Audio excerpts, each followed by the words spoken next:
आंब्याचे पदार्थ तर तुम्ही बरेच खाल्ले असतील, पण आंब्याचा असा पदार्थ तुम्ही कधीच केला नसेल. सीझन आहे तोपर्यंत ही आंब्याची रेसिपी आवर्जून करा.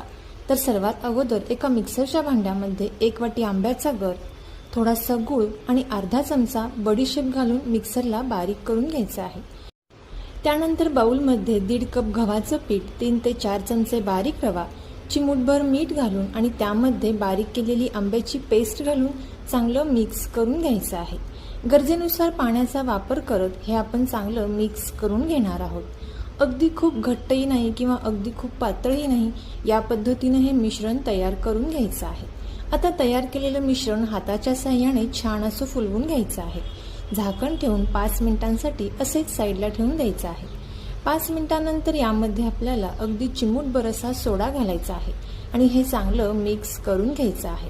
आता गरम झालेल्या तेलामध्ये आपल्याला हे आंब्याचे गुलगुले सोडून घ्यायचे आहेत. मंद आचेवरती इथे आपण हे गुलगुले छान असे तळून घेणार आहोत.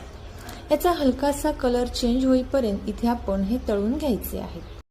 आता जोपर्यंत गुलगुले हे तेलामध्ये छान असे फुलून वर येत नाही तोपर्यंत चमचा किंवा झारा लावायचा नाही. आता हलकासा गोल्डन कलर आल्यावर इथे आपण हे गुलगुले काढून घेणार आहोत. तर संपूर्ण सविस्तर रेसिपी पाहण्यासाठी खाली दिलेल्या त्रिकोणी बटनावर क्लिक कराल तर रेसिपी पाहायला भेटेल. थँक्यू.